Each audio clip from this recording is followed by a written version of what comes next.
Assalamualaikum warahmatullahi wabarakatuh. Perkenalkan, nama saya Junita Laura Haryanti, NIM 1814080005. Baiklah, di sini saya akan membacakan Quran Surah Al-Baqarah ayat 1 sampai 5. A'udzu billahi minasy syaithanir rajim. Bismillahirrahmanirrahim. Alif Lam Mim. Dzalikal kitabu la raiba fihi hudal lil muttaqin alladzina yu'minuna bil ghaibi wa yuqimuna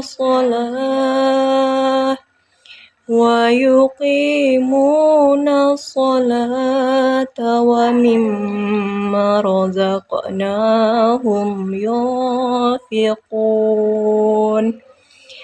walladzina yu'minuna bima unzila ilaika wa ma unzila min qablik wa bil akhirati hum yuqinun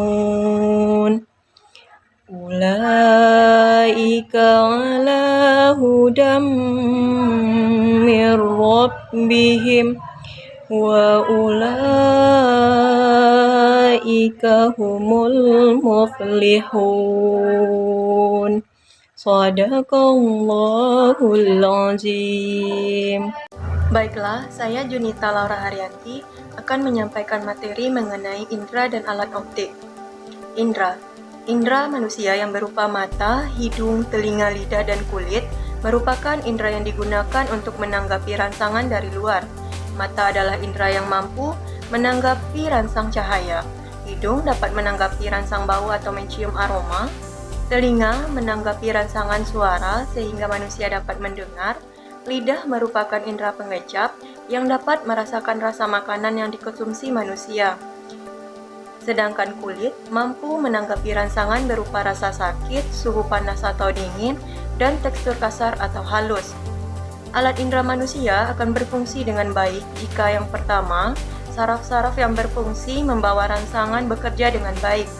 Yang kedua, otak sebagai pengolah informasi bekerja dengan baik. Yang ketiga, alat-alat indera tidak mempunyai kelainan bentuk dan fungsi. Mata. Bagian-bagian mata. Yang pertama yaitu ada kornea. Kornea adalah jaringan berbentuk kubah transparan yang membentuk bagian mata terdepan dan yang paling luar. Fungsi kornea adalah sebagai jendela dan masuk cahaya ke mata. Yang kedua yaitu ada bilik mata depan. Adalah kantung mirip jeli yang berada di belakang kornea di depan lensa. Yang ketiga ada sklera. Sklera ini adalah bagian mata yang berbentuk selaput putih keras dengan jaringan fibrosa yang menutupi seluruh bola mata, kecuali bagian kornea. Kemudian ada iris dan pupil. Iris dan pupil adalah bagian dari anatomi mata yang saling berhubungan satu sama lain. Iris adalah berbentuk cincin yang mengelilingi sebuah bulatan kecil berwarna lebih gelap di tengahnya. Sedangkan pupil yaitu otot pada bagian mata yang bisa tertutup dan terbuka atau mengecil dan membesar. Kemudian ada lensa, bagian mata yang berupa jaringan transparan dan lentur yang terletak tepat di belakang iris dan pupil setelah kornea. Kemudian ada lagi namanya yaitu koroid dan konjungtiva. Koroid adalah bagian mata yang berbentuk membran coklat gelap yang terdapat banyak pembuluh darah di dalamnya. Sedangkan konjungtiva adalah lapisan tipis jaringan yang menutupi seluruh bagian mata Anda bagian mata dengan posisinya di depan kecuali untuk kornea. Kemudian ada badan vitros. Vitros adalah zat seperti jeli yang mengisi bagian dalam bagian belakang anatomi mata. Kemudian ada lagi namanya retina dan saraf optik. Retina adalah sebuah jaringan yang peka terhadap cahaya. Kemudian ada yang namanya makula. Nah, makula ini area sensitif kecil di tengah retina yang memberikan penglihatan sentral. Pada makula terdapat fovea. Yang terakhir yaitu kelopak mata. Nah, kelopak mata atau palpebra adalah bagian anatomi mata dengan fungsi yang tak kalah penting dengan bagian lainnya. Berikut gambar bagian-bagian mata. Kemudian ada lagi yang namanya yang kedua, proses melihat. Proses mata melihat benda adalah sebagai berikut.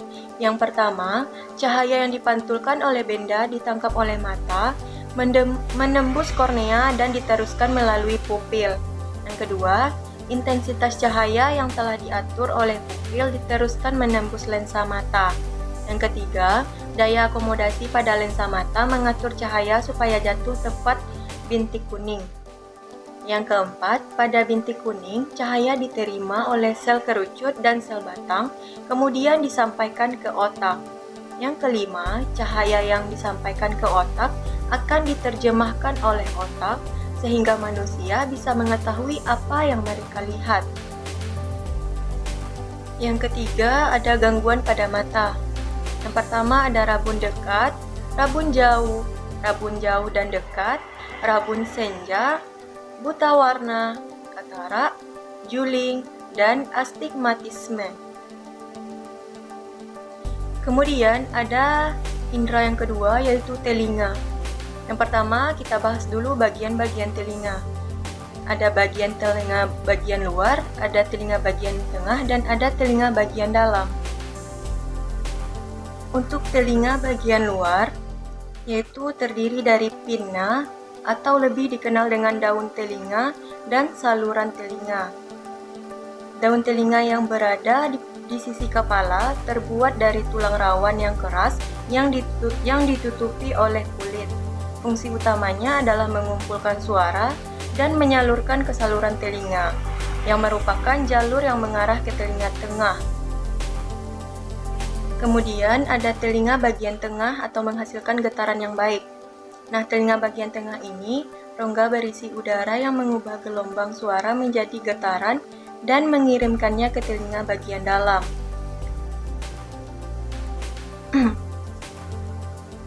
Dan yang ketiga yaitu telinga bagian dalam dengan sinyal sarafnya mulai dari sini. Nah, getaran di telinga tengah berubah menjadi sinyal saraf di telinga bagian dalam. Telinga bagian dalam ini meliputi koklea dan saluran setengah lingkaran. Yang kedua ada proses pendengaran. Suara yang didengar oleh manusia akan ditangkap oleh daun telinga, kemudian sampai ke gendang telinga, sehingga membuat gendang telinga bergetar. Getaran ini diteruskan oleh 3 tulang pendengaran ke tingkap jorong dan diteruskan ke rumah siput. Di dalam rumah siput, cairan limfe akan bergetar sehingga merangsang ujung-ujung saraf pendengaran dan menimbulkan impuls saraf yang ditujukan ke otak. Di dalam otak, impuls tersebut akan diolah sehingga manusia bisa mendengar dan mengenali suara tersebut. Berikut gambar bagian-bagian telinga. Yang ketiga ada gangguan pada telinga. Gangguan telinga yang disebabkan oleh luka pada telinga bagian luar yang telah terinfeksi atau ototitis sehingga mengeluarkan nanah. Yang kedua ada gendang telinga pecah. Yang ketiga ada otosklerosis. Yang keempat ada presbikusis. Dan yang terakhir ada rusaknya reseptor pendengaran pada telinga bagian dalam akibat dari pendengaran suara yang amat keras. Indera yang selanjutnya yaitu hidung. Manusia dapat menikmati aroma harum bunga atau parfum, juga mencium bau bangkai. Hal ini terjadi karena adanya indera penciuman yang terdapat dalam rongga hidung. Kemudian ada indera yang keempat, ada lidah. Nah, lidah adalah alat indera yang peka terhadap rangsangan berupa zat kimia larutan. Pembentuk lidah yang utama adalah otot yang diselubungi oleh membran mukus.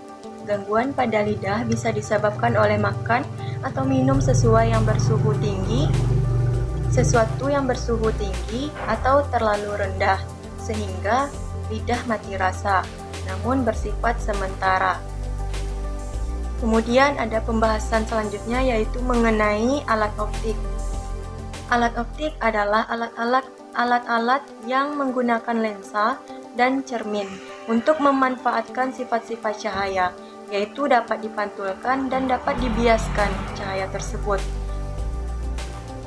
Kemudian, cahaya tersebut bisa digunakan untuk melihat.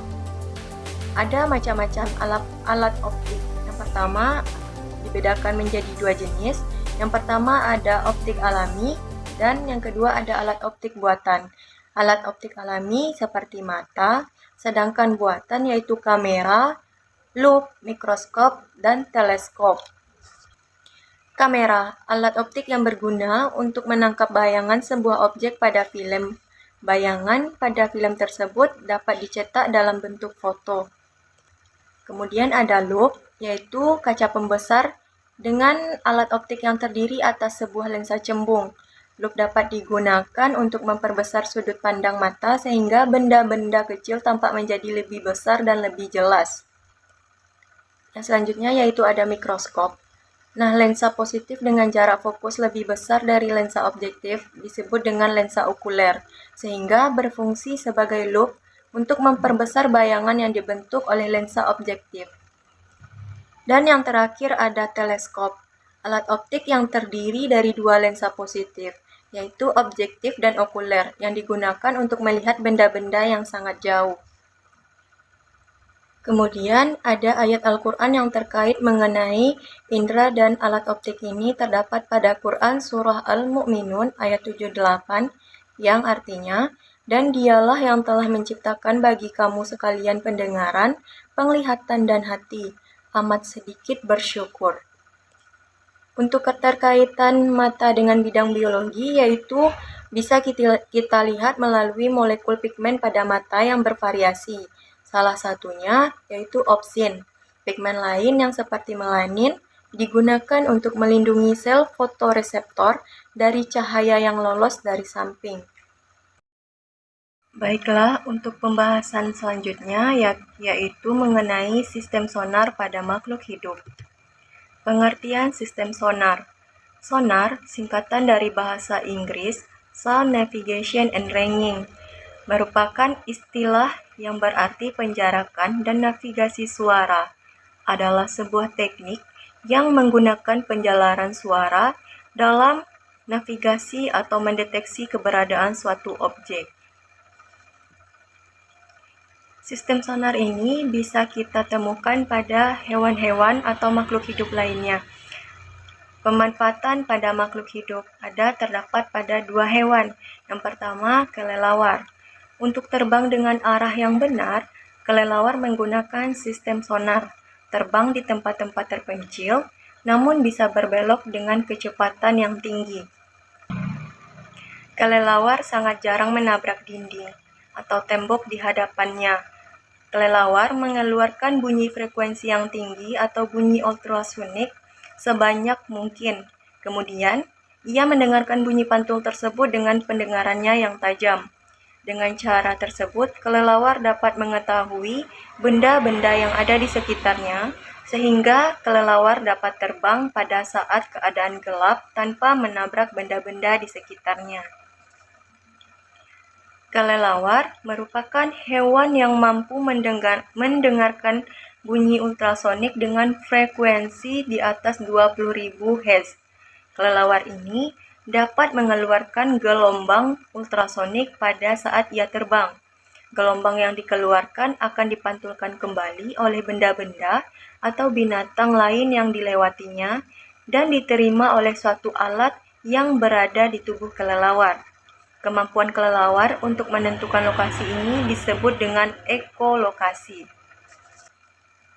Nah, ekolokasi atau disebut juga biosonar adalah sonar biologi yang digunakan oleh beberapa jenis binatang. Binatang yang memiliki kemampuan ekolokasi mengeluarkan bunyi dan mendengarkan pantulan bunyi tersebut yang dipantulkan oleh objek-objek yang ada di sekitarnya. Dengan menggunakan bunyi pantulan tersebut, binatang bisa mengidentifikasi keberadaan objek. Ekolokasi digunakan binatang sebagai alat navigasi untuk berkelana atau untuk berburu. Kemudian ada hewan selanjutnya, yaitu lumba-lumba. Meskipun lumba-lumba hidup di kedalaman laut, hewan ini mempunyai kemungkinan untuk menerima rangsangan. Lumba-lumba bernafas dengan lubang yang ada di atas kepala.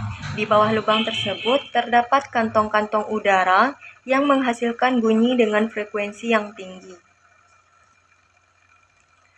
Lumba-lumba dapat dilihat di permukaan air, namun sebagian besar waktu mereka di kedalaman lautan yang cukup gelap. Nah, sekalipun hidup di kedalaman lautan, lumba-lumba mempunyai sistem yang memungkinkan untuk berkomunikasi dan menerima rangsangan. Nah, hal itulah disebut dengan sistem sonar. Sistem ini berguna untuk mengindra benda-benda di lautan, mencari makanan, dan berkomunikasi. Lumba-lumba Gelombang bunyi lumba-lumba segera memantul kembali bila membentur suatu benda. Pantulan gelombang bunyi tersebut ditangkap di bagian rahang bawahnya disebut dengan jendela akustik. Dari bagian tersebut, informasi bunyi diteruskan ke telinga bagian tengah dan akhirnya ke otak untuk diterjemahkan. Pantulan bunyi dari sekelilingnya memberi informasi rinci tentang jarak benda-benda dari mereka, ukuran dan pergerakannya. Dengan cara tersebut, lumba-lumba mengetahui lokasi mangsanya. Lumba-lumba juga saling berkirim pesan, walaupun terpisahkan oleh jarak lebih dari 220 km. Lumba-lumba berkomunikasi untuk menemukan pasangan dan saling mengingatkan akan bahaya. Inilah sistem sonar sempurna yang dengannya lumba-lumba memindai dasar laut layaknya alat pemindai elektronik. Kemudian selanjutnya yaitu pemanfaatan sistem sonar pada kehidupan manusia. Yang pertama, gelombang ultrasonik untuk USG, di mana yaitu bisa mendeteksi janin bayi yang ada dalam kandungan. Yang kedua, ada gelombang ultrasonik untuk mendeteksi penyakit pada manusia seperti adanya kista pada ovarium.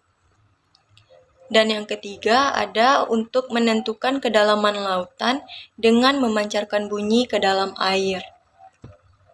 Nah, ayat Al-Quran yang terkait dalam sistem sonar ini yaitu terdapat pada Quran Surah Hasr ayat 24, yang artinya, Dialah Allah yang menciptakan, yang mengadakan, yang membentuk rupa. Kemudian ada juga terdapat dalam Quran Surah Al-Kahf ayat 8, yang artinya untuk menjadi pelajaran dan peringatan bagi hamba yang kembali mengingat Allah. Nah, untuk keterkaitan dengan bidang fisika sendiri, yaitu sistem sonar ini sangat diperlukan, terutama pada saat pemeriksaan USG. Hal ini bisa dilihat bahwasanya dengan ultrasonik, gelombang suara dengan frekuensi 10 MHz atau bisa juga dengan 1 sampai 10 juta Hz mampu mengamati janin bayi yang ada dalam kandungan.